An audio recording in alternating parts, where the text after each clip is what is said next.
Bonjour, je m'appelle Michel Montina, je suis le président du groupe d'experts pour la reconstruction et le développement d'Haïti, dont le siège social est basé à Madrid.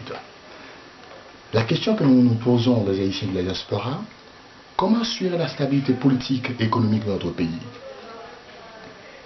J'entends souvent dire de la politique qu'elle en fait trop peu, qu'elle traîne les pieds, qu'elle n'est pas réceptive aux transformations sociales et qu'elle est incapable d'anticiper les changements. Un paradoxe aussi flagrant en politique-économie inspire forcément quelques réflexions. J'aimerais en premier lieu souligner qu'un État stable et fiable constitue un facteur d'expansion pour notre économie. L'État se doit réexaminer et de repenser constamment ses structures et son rôle. Je suis persuadé que plus le développement de l'économie est dynamique, plus la stabilité, la solidarité et la clairvoyance de l'action étatique deviennent importantes.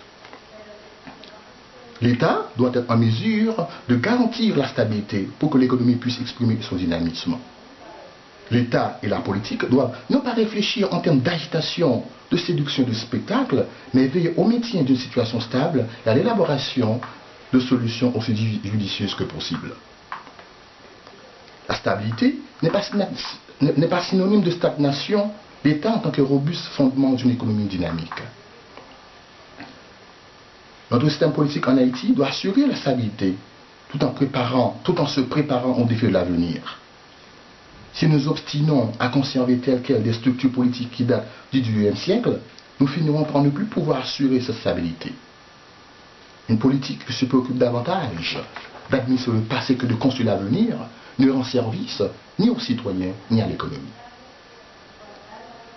Les problèmes auxquels nous sommes confrontés aujourd'hui présentent une complexité aussi plus grande que durant les décennies précédentes. Dès lors, l'État et la politique doivent envisager les transformations de la société avec souplesse. Cela implique la volonté et la capacité d'opérer des réformes.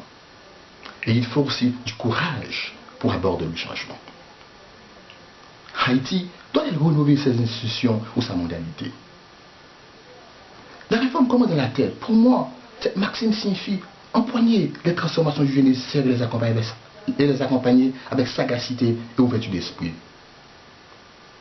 Mais pas seulement. Elle exprime aussi l'idée que les réformes considérées comme nécessaires n'ont de champ d'aboutir que si nous, je dis bien, nous les Haïtiens, sommes réellement prêts à accepter des changements. La politique est logée à la même enseigne que l'économie. Il faut aussi pouvoir compter sur l'appui de l'économie, qui dispose de relations privilégiées au niveau international et qui a son mot à dire dans les affaires politiques nationales. Je désire à la fois des structures stables, un esprit ouvert aux réformes. Les structures nous fournissent le point d'appui. Pour les réformes de l'État, cela signifie que nous devons maintenir ce qui a été fait, ses preuves, et corriger ce qui doit l'être. Il convient non pas de faire des expériences, mais d'aborder un tout avec modération. Cela est vrai pour la réforme du gouvernement, mais aussi celle du Parlement et des droits populaires, car il s'agit d'un seul et même système. Nous écartons les variantes qui prévoyaient la prédominance du président. Nous entendons maintenir le système de la pluralité des partis. Toutes les forces politiques déterminantes doivent demeurer au sein du gouvernement.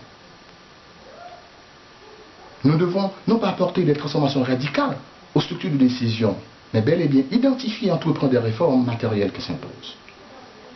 Nous ne devons pas réformer pour réformer. Nous devons engager des réformes qui aujourd'hui comme demain permettent à l'État de représenter une assise fiable pour une économie dynamique, pour une société dynamique et pour les défis de l'avenir.